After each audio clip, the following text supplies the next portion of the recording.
আসসালামু আলাইকুম। আশা করি সবাই বেশ ভালো আছেন, সুস্থ আছেন। আমি ডক্টর রূপা বলছি। আশা করছি যে আপনারা সবাই বাংলাদেশে পরিবার পরিজন নিয়ে আনন্দের সাথে ঈদ উদযাপন করছেন। সবাইকে ঈদ মুবারক। তো গতকাল ছিল এখানে ঈদ, আজ বাংলাদেশে ঈদ। তো কোরবানি ঈদটা আসলে যে কথাটা আমার সবার আগে মনে পড়ে সেটা হলো বাংলাদেশে অসংখ্য পরিবার আছে যারা প্রতিদিনই আমি বলবো যে মাংস খেতে পারেন, এবং বাংলাদেশে অসংখ্য অসংখ্য পরিবার আছেন যারা শুধু আজকের দিনটিতে মাংস খাবেন বছরে একদিন। যে জিনিসটা আমাকে নাড়া দেয় সেটা হলো যে ধনী আর গরিবের মধ্যে এত বৈষম্য। আমি আমি জানি না পৃথিবীর আর কোনো দেশে আছে কিনা, এবং এই বৈষম্যের পিছনের যে কারণগুলো সেটা আমার বিবেককে নাড়া দেয়। এবং আজকে আমি এই ব্যাপারটা নিয়ে আসলে কথা বলবো না, জাস্ট আপনাদের সাথে আমার এই মুহূর্তে অনুভূতিটাই শেয়ার করলাম। আর একটা কথা আসলে না বললেই নয়, ঠিক এই মুহূর্তে আমরা যখন এই কোরবানি ঈদটা খুব আনন্দের সাথে আমরা সেলিব্রেট করছি, ঠিক সেই মুহূর্তে প্যালেস্টাইনে অনেক শিশু এবং অনেক নারী অনাহারে যুদ্ধে মারা যাচ্ছে। এই মুহূর্তে সুদান, ইয়েমেন এবং আফ্রিকার অনেক দেশে অনাহারে অনেক শিশুর মৃত্যু ঘটছে। অতএব হচ্ছে যে আমরা যদি বলি যে ঈদুল আজহার আনন্দটা অথবা যে কোনো ঈদের আনন্দটা, যে কোনো ফেস্টিভ্যালেরই আমি বলি যে আনন্দটা এমন হওয়া উচিত যে সবাই মিলে সমানভাবে উদযাপন করতে পারে।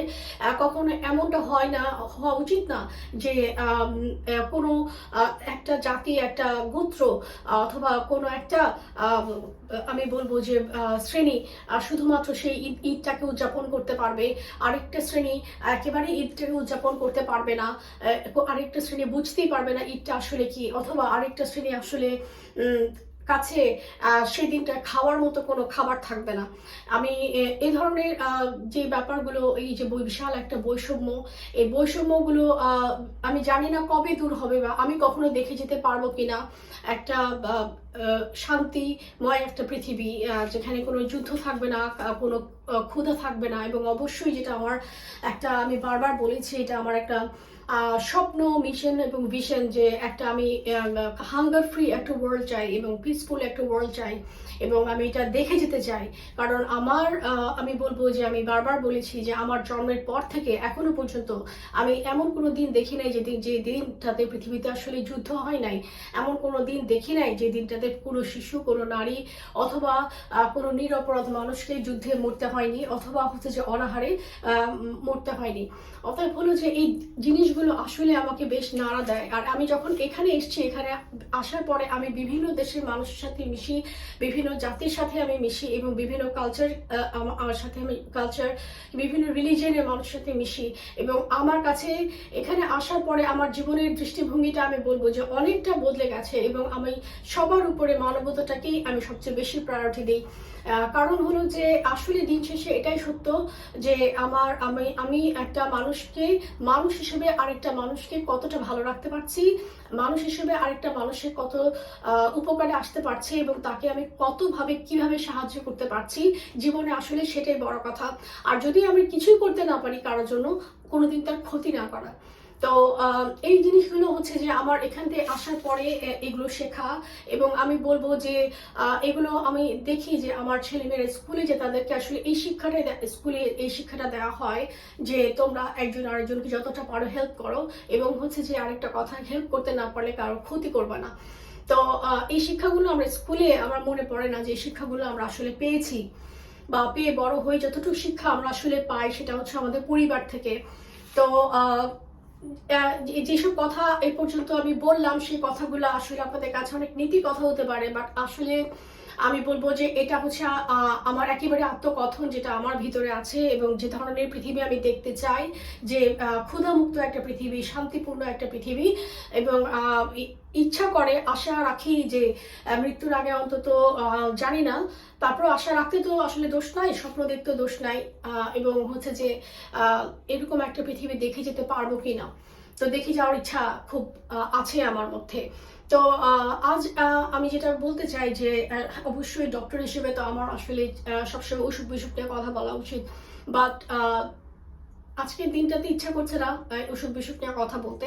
বাট তারপরেও কিছু কথা অবশ্যই বলবো, কারণ হচ্ছে যে আমরা অনেকে আছে যে আমরা আমাদের অনেকের মধ্যে একটা কথা প্রচলিত আছে যে কোরবানিদের মাংসটা অন্য কোনো সময় গরুর মাংস খাওয়া না গেলেও কোরবানিদের মাংসটা খাওয়া যায়, এটা শরীরের কোনো ক্ষতি করে না।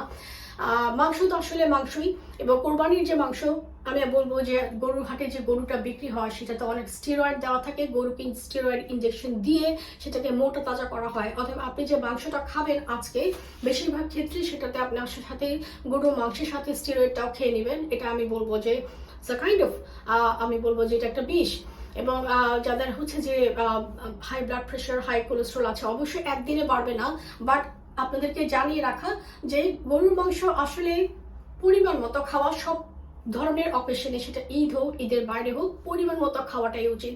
কোনো অকেশনে বেশি ঈদ বলে, কোরবানি ঈদ বলে আজ মন ভরে খাবো সে ধরনের চিন্তা ভাবনাটা না করাটাই ভালো। কারণ আমি সবসময় বলেছি, বারবারই বলি যে বাংলাদেশের মানুষ, আমি দেখেছি যে খাদ্যের মধ্যে যে বিষ মেশানোর একটা ব্যাপার আছে বাংলাদেশে। আমি বারবার এই কথাটা বলি যে পৃথিবীতে অনেক গরিব দেশ আছে, তারা খাদ্যের সাথে কিন্তু বিষ মিশায় না, কিন্তু বাংলাদেশের মানুষ খাদ্যের মধ্যে বিষ মিশায় কিছু অর্থ লাভের আশায়।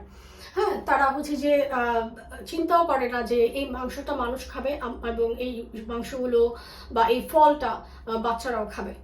তো দুর্ভাগ্যবশত এই চিন্তাটা আমাদের মধ্যে, এই বিবেকটা আমাদের মধ্যে নাই। তো কিছু করার নাই। তো যেটা হবে যে গরুর মাংস খাওয়ার পরে অনেকে চিন্তা থাকতে পারে যে আজকে খুব বেশি করে খেয়ে নিব, এবং তারপরে যেটা হবে সেটা হচ্ছে বুক জ্বালা পোড়া হবে, গ্যাস্ট্রিকের সমস্যা হবে, ঠিক আছে একটা গ্যাস্ট্রিকের ওষুধ খেয়ে নিব। না, সেই পরিমাণে খাওয়ারই দরকার নাই। কারণ গ্যাস্ট্রিকের ওষুধ খাওয়াটা বাংলাদেশে হচ্ছে যে একটা প্রতিদিন আমাদের ভাত খাওয়ার মতো একটা অভ্যাসে পরিণত হয়েছে। বাংলাদেশের মানুষ প্রতিদিনই গ্যাস্ট্রিকের ওষুধ খায়। তো গ্যাস্ট্রিকের ওষুধ প্রতিদিন খাওয়ার ফলে কিন্তু আসলে এই ওষুধটার একটা সাইড ইফেক্ট আছে, এবং এখানে আমরা কিন্তু একটা গ্যাস্ট্রিকের ওষুধ কিন্তু আসলে খুব দেখে শুনে প্রেসক্রাইব করি। হ্যাঁ, কারণ হচ্ছে যে এই গ্যাস্ট্রিকের ওষুধেরও সাইড ইফেক্ট আছে, এবং কখনো এটা ভাবা যাবে না যে ঠিক আছে আজ বুক জ্বালা পোড়া করছে, আজ পেটটা একটু ব্যথা করছে, বা একটু মনে হচ্ছে বদহজম হয়ে যায়, ঠিক আছে একটা ওষুধ খেয়ে নেই। না, আপনি কতদিন খাবেন ও গ্যাস্ট্রিকের ওষুধ, আপনার আদৌ গ্যাস্ট্রিক ওষুধ খাওয়ার ইন্ডিকেশন আছে কিনা সেটা ডাক্তার ডিসাইড করবেন, আপনি না। হ্যাঁ, অতএব কোনো সমস্যা হলে, বুকে জ্বালা পোড়া অথবা হচ্ছে যে বদহজমের সমস্যা হলে ডাক্তারের সাথে পরামর্শ করবেন। বাংলাদেশে আমি মনে করি যে আমাদের যে গ্যাস্ট্রো লিভার বিশেষজ্ঞ অনেক ভালো ভালো স্পেশালিস্ট ডক্টর আছেন, এবং আমি বলেছি যেহেতু বাংলাদেশে ওই সিস্টেমটা নাই যে আপনাদের প্রিলিমিনারি পর্যায়ে যেটা নিয়ম হচ্ছে একজন জিপিকে দেখানো, প্রথমেই আমরা দেখাতে পারি টাকা থাকলে একজন কনসালটেন্টকে। অতএব হচ্ছে যে এই সুযোগটা বাংলাদেশে যাদের টাকা আছে তারা এই সুযোগটা সহজেই নিতে পারেন। তো তারপরে আমি বলবো যে প্লিজ পরিমাণ মতো খাওয়াটাই ভালো। কোরবানি ঈদ অথবা বলে বেশি গরুর মাংস খাওয়ার দরকার নাই, অথবা অন্য কোনো মাংস। কারণ হচ্ছে যে দিন শেষে তো এটা আসলে কষ্ট আপনারই হবে। এবং আমি বলবো যে কোরবানি ঈদের মাংস সবার আগে একটা বিষয় খেয়াল করবেন যে আরেকটা প্রবলেম হতে পারে গ্যাস্ট্রিকের প্রবলেম ছাড়াও, সেটা হচ্ছে যে বদহজমের প্রবলেম। কারণ মাংসটা তো আসলে ডাইজেশন খুব ডিফিকাল্ট হওয়া। তো যেটা আমি বলবো যে সেটার ক্ষেত্রেও আমি বলবো যে খাওয়াটা আসলে পরিমাণ মতোই খান, কোনো সমস্যা নাই। মাংস থাকবে, কোরবানিদের মাংস থাকবে, খেতে পারবেন, অবশ্যই খেতে পারবেন। এবং অনেকদিন ধরেই আমরা এই কোরবানিদের মাংসটা খাই, যেহেতু আমরা ফ্রিজে রাখি সবকিছু সবাইকে ভাগ করে দেওয়ার পরে। তো অবশ্যই আমি বলবো যে একটু সংযমটা এই ক্ষেত্রে একটু প্রয়োজন আছে। শুধু শুধু দরকার নাই এই গ্যাস্ট্রিকের এই জ্বালা পোড়া অথবা বদহজমের সমস্যা এগুলো বাঁধানোর, অথবা একটু আয়েশ করে উৎসবের জন্য একটা বেশি আয়েশ করে বেশি খেয়ে ফেলা। আমি বলবো যে না, এটা অ্যাভয়েড করাটাই বেটার।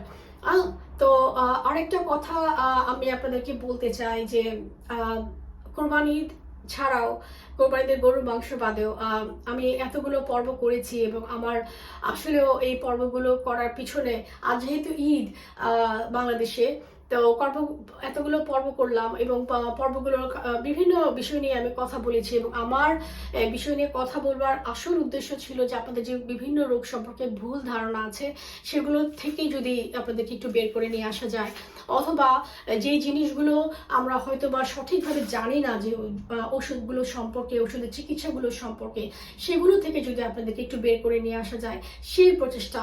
আবারও বলছি, আবারও একটু রিমাইন্ডার দিয়ে দিব এই কারণে যে আপনাদের যদি জন্ডিস হয় তাহলে কবিরাজ বা কোনো বনাজি চিকিৎসা গ্রহণ করবেন না প্লিজ। আপনারা লিভার বিশেষজ্ঞ আছে, ডক্টর আছে, তার কাছে যাবেন। আপনাদের যদি ব্লাড প্রেশার হাই থাকে, আপনাদের যদি মনে হয় যে আপনাদের ব্লাড প্রেশার হাই হচ্ছে, তাহলে প্লিজ ডাক্তারের পরামর্শটা মেনে চলবেন, যেভাবে বলবে ঠিক সেভাবে চলবেন।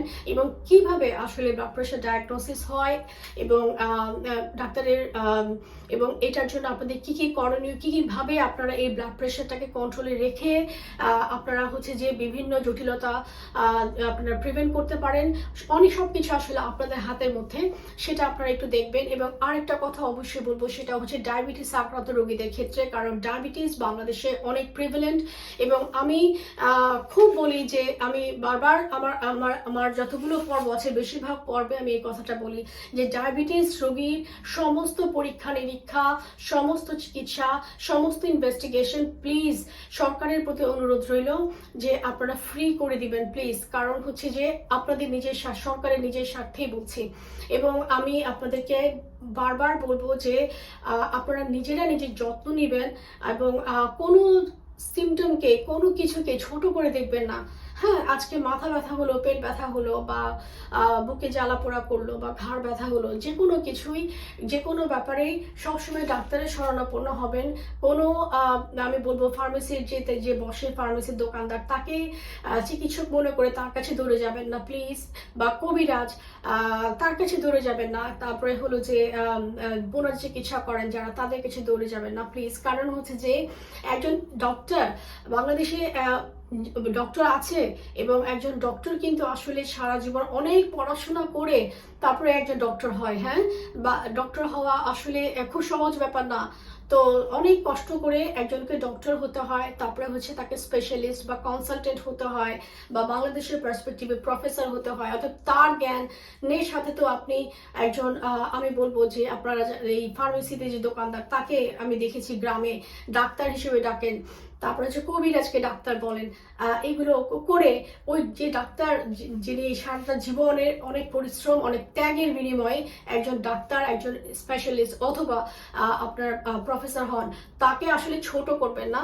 এবং আসলে এই ভুল পথে গিয়ে ভুল চিকিৎসা নিয়ে আপনারা কিন্তু দিন শেষে ডাক্তারের কাছেই ফেরত আসেন, তখন দেখা যায় যে ওই ডাক্তারের আসলে আর করবার তেমন কিছু থাকে না। অতএব আপনাদের মাঝে এই সচেতনতাগুলো তৈরি করার জন্য আমার সর্বাত্মক প্রচেষ্টা এই ব্যাপারে যে আপনারা প্লিজ সবকিছু সম্পর্কে সঠিক ধারণা আপনাদের থাকা উচিত। এবং আমি আবারও স্বীকার করছি যে হ্যাঁ, ডাক্তারদের, বাংলাদেশের ডাক্তারদের আমি বলবো যে জ্ঞানের কোনো, আমি বলবো যে ঘাটতি নাই, আমি বলবো যে স্কিলের কোনো ঘাটতি নাই, তারা অনেক এফিশিয়েন্ট, অনেক পারদর্শী।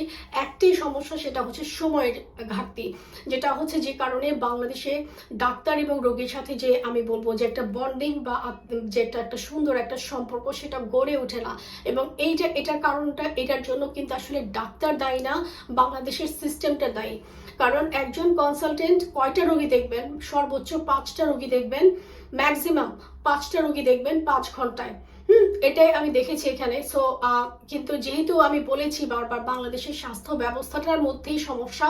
কারণ বাংলাদেশে দুর্ভাগ্যবশত, আবারও বলতেছি যে বাংলাদেশে দুর্ভাগ্যবশত যে আমাদের যে ডক্টর MBBS পাশ করবার পরে বাংলাদেশের ডাক্তারদেরকে BCS দিয়ে তারপর সরকারি চাকরি পেতে হয়।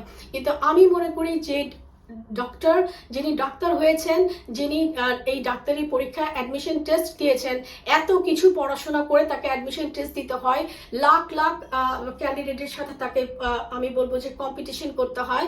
তারপরে হচ্ছে যে তারপরে ডাক্তারি যে বিভিন্ন আইটেম, প্রফ, তারপরে হলো যে আপনার হচ্ছে MBBS এর ফাইনাল পরীক্ষা, এইসব পরীক্ষায় পাশ করে যখন একটা ডাক্তার হন, তার আসলে আমি মনে করি না যে BCS দেওয়া আর দরকার আছে এবং তার জ্ঞান যাচাই করার আর কোনো দরকার আছে। আমি বলবো যেটা আমাদের সরকারেরই আসলে একটা ব্যর্থতা। তারা আসলে আমি বলবো যে ডাক্তারদের সম্পর্কে, ডাক্তারদের যে পড়াশোনা, ডাক্তারদের জীবনের স্ট্রেস, ডাক্তারদের জীবনের এত পরীক্ষা, এগুলোর এবং ডাক্তার মানে জীবনের কবর পর্যন্ত শুধু পরীক্ষা দিয়ে যাওয়া, জীবন পর্যন্ত পড়াশোনা করে যাওয়া, এই জিনিসগুলো আসলে সরকার অনুভব করতে পারেন না, এবং এটা এখন সময় আসছে আপনারা অনুভব করেন যে ডাক্তারদের আসলে কোনো বিসিএস এর দরকার নাই।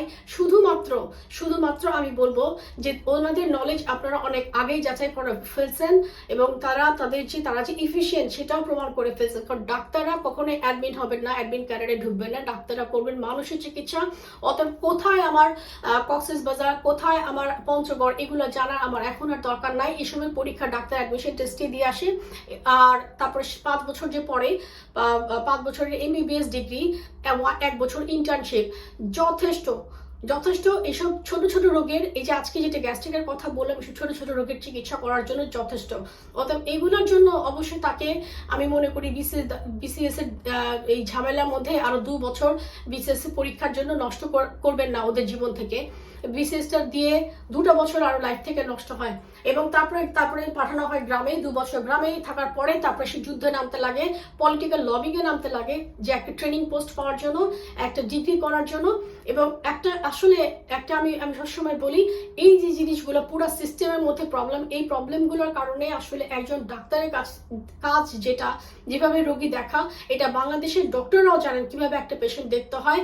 কারণ এভাবেই তো পড়ানো হয়, এভাবেই 5 বছর একটা ছাত্রকে তৈরি করা হয়। কিন্তু অবস্থাটাই এরকম হয়ে যায় যে আসলে ডাক্তার চাইলে ওইভাবে রোগীটা দেখতে পারে না। অতএব এই লিমিটেশনগুলো সাধারণ মানুষ আসলে জানে না ঠিক মতো, যে ডাক্তার কেন এমন ভাবে সময় দিচ্ছে না আমাকে। বাট কারণগুলো এগুলাই, যে একজন ডাক্তারের কাছে আপনারা বুকে জ্বালা পোড়া নিয়ে, হাঁচি কাশি নিয়ে আপনারা একজন কনসালটেন্ট প্রফেসরের কাছে চলে যেতেছেন। কারণ ওনার এই রোগীগুলো দেখার যে দায়িত্ব, তাদের দায়িত্ব হচ্ছে যারা এমবিবিএস পাশ করেছে তাদের কাছে প্রথম যাওয়া উচিত, কিন্তু চলে যায় হচ্ছে প্রফেসর লেভেলে। তো প্রফেসর লেভেলের যিনি বসছেন, তার আমি বলবো যে হ্যাঁ, পলিটিক্যাল লবিং দিয়ে প্রফেসর হওয়া যায়, এবং অনেকে আছে যে আমি বলবো যে আমি অনেক প্রফেসরের সাথে বাংলাদেশে কাজ করেছি, যারা আসলে তাদের জ্ঞান দিয়ে, শিক্ষা দিয়ে আসলে ওই লেভেলে পৌঁছেছেন। হ্যাঁ, তাহলে হচ্ছে যে ওনাদের কাছে আমি বলবো যে ওনাদের কাছে এই হাঁচি কাশির, এই হাঁটু ব্যথার রোগী না, ওনাদের কাছে জটিল রোগীগুলো যাওয়া উচিত, এবং সেই রোগীগুলোকে রেফার করবে একজন এমবিবিএস ডক্টর। সেটা উনি হচ্ছে যে গ্রামে থাকুক, অথবা হচ্ছে উনি হসপিটালে কাজ করুক, রেফার হবে কিন্তু এই রুট লেভেলে একজন জুনিয়র ডক্টরের কাছ থেকে। সেটা হচ্ছে যে আমি বলবো যে এমবিবিএস ডক্টরের কাছ থেকে। কখনোই রোগী নিজের চয়েসের টাকা আছে সুন্দর করে চলে গেল না একটা প্রাইভেট হসপিটালের ডাক্তার দেখাতে, এরকমটা হওয়া উচিত না। ঠিক আছে? সো আমরা সবাই না বুঝে ব্লেম করি, না বুঝে। এবং আসলে আমি বারবার বলছি, বাংলাদেশের সমস্যাটা হচ্ছে সিস্টেমে, বাংলাদেশের সমস্যাটা সবকিছুর দায়িত্বটা হচ্ছে যে আমি বলবো যে সিস্টেমটা এখনো গড়ে ওঠে নাই চিকিৎসা ব্যবস্থার ক্ষেত্রে, যেমনটা গড়ে ওঠে নাই শিক্ষা ব্যবস্থার ক্ষেত্রে। শিক্ষা ব্যবস্থাটা মোটামুটি গত 10, 15, 16 বছরের শিক্ষা ব্যবস্থা পুরোটাই নষ্ট হয়ে গেছে বাংলাদেশে। তো দুর্ভাগ্য এটা, হ্যাঁ দুর্ভাগ্য।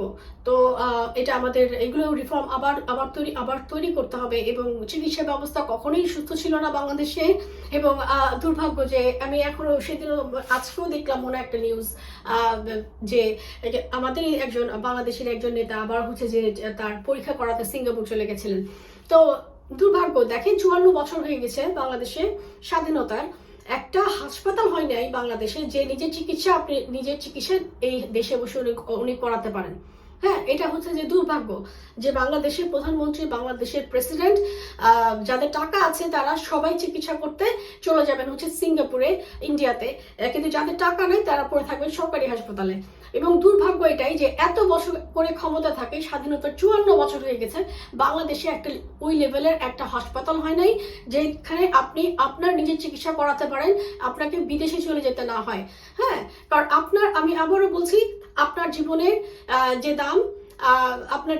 দাম সেটার একজন দিনমজুরের জীবনের দাম তার থেকে আরো বেশি। কারণ হচ্ছে যে তার এই 2 হাত দিয়ে তাকে কাজ করতে হয়, এবং সে যদি একদিন কাজে না বের হয় তাহলে তার পুরো পরিবার না খেয়ে থাকে। কিন্তু আপনি যদি একদিন কাজে না বের হন, আপনার 100 বেলা খাবারের ব্যবস্থা হয়ে যাবে, আপনার খাবারের কোনো সমস্যা হবে না। অতএব হচ্ছে যে এই যে বাংলাদেশে সবকিছুতেই আমি বলবো যে বৈষম্য সিস্টেমের কারণে ওনারা কোনো সিস্টেম তৈরি করেন নাই, ওনারা শুধু কিভাবে আসলে রাজনীতি, মানে এটা নিয়ে কথা আসলে আমার বলা উচিত না। রাজনীতি আমার কাছে রাজা হওয়ার নীতি, এবং তারা আসলে রাজার মতো জীবনযাপন করে, তারা রাজা হয়ে প্রস্থান করেন, রাজা হইতেই আসলে রাজনীতিতে আসেন। এটাই বাংলাদেশের ট্রেডিশন হয়েছে এবং এটা আসলে খুব সহজে বদলাবে বলে আমার কাছে মনে হয় না। তো আর কি বলবো, এই জিনিসগুলো আমাকে আসলে কষ্ট দেয়, বাট হচ্ছে কষ্ট দিলেও আমার আসলে কথা বলবার সামর্থ্য আছে, করবার তেমন কোনো সামর্থ্য নাই। আমার কথা কিছু বদলাবে না, আমি কোনো নীতি নির্ধারক না, খুব ছোট একটা মানুষ। বাট আমি যেটা বলবো যে চাই দেশে সুস্থ একটা ব্যবস্থা, চিকিৎসা ব্যবস্থাটা আসলে পরিবর্তন দরকার। শিক্ষা ব্যবস্থা তো অবশ্যই দরকার, চিকিৎসা ব্যবস্থা, শিক্ষা ব্যবস্থা, এই দুটোর পরিবর্তন আসলে পরে সবকিছু আমি মনে করি যে পরিবর্তন সম্ভব। এবং আজকে অনেক কথা বললাম, আজকে যদিও ঈদের দিন, কোরবানি ঈদের দিন, তো আমি যেটা বললাম যে হ্যাঁ, কোরবানি ঈদটা আসলে কেন শুধু আমার মধ্যেই আনন্দটা থাকবে, ঈদ কোরবানি ঈদের আনন্দটা তো সবার মধ্যে থাকা উচিত ছিল। পুরো পৃথিবীতে অনেক মানুষ তো আজকে কোরবানি ঈদ উদযাপন করছেন, কিন্তু সবাই তো পারছে না আনন্দ করতে। এমনকি আজকে যুদ্ধ চলছে, অনেক মানুষ আজকে এই যুদ্ধে মারা যাচ্ছেন, অনেক বাচ্চা আজকে না খেয়ে মারা যাচ্ছেন। তো এমন কেন হবে ঈদগুলো বা যে কোনো ফেস্টিভ্যালগুলো সবাই মিলে কেন হবে না আনন্দগুলো? কেন শুধু আমার এবং আমাদের মধ্যেই থাকবে সেগুলো? হ্যাঁ, তো এগুলো হওয়া উচিত না। তো আজকে অনেক কথা বললাম, ডাক্তার হিসেবে বললাম, ডাক্তারের বাইরে গিয়েও অনেক কথা বললাম, এবং আপনাদের কাছে যে বার্তাটা পৌঁছে দেওয়া, সবশেষে বারবার বলছি, রোগ সম্পর্কে সঠিক তথ্য জানুন, ডাক্তারকে জিজ্ঞেস করুন, ডাক্তার বিরক্ত হলে তাকে জিজ্ঞেস করুন, কারণ উনি আপনাকে সঠিক তথ্যটা দিতে পারবেন। এবং কোনো অসুখ বিসুখ হলে প্লিজ ডাক্তারের কাছে যাবেন, কোনো যাদের কথা বললাম ওনাদের কাছে যাবেন না। এবং সবসময় আমি বলবো যে সবার জন্য একটা সমান সুযোগ সুবিধা সর্বক্ষেত্রে, শিক্ষা, স্বাস্থ্য, সর্বক্ষেত্রে সমান সুযোগ সুবিধাটাই পাওয়া উচিত। এই বিষয়ে কোনো বৈষম্য তারতম্য হওয়া উচিত না। তো অনেক কথা বলে ফেললাম, আশা করি যে আপনারা এগুলো নিয়ে ভাববেন, এবং হচ্ছে যে ভেবে দেখবেন, এবং চেষ্টা করা যে আসলে আপনারা কি এগুলো নিয়ে আদৌ ভাবেন কি না। একটু ভাবার সময় এসছে, আমরা একটু ভাবি। হ্যাঁ, তো এই জন্য আপনাদেরকে এগুলো বলা। তো আজ রাখছি, এবং সবাই ভালো থাকবেন, সুস্থ থাকবেন। ধন্যবাদ সবাইকে।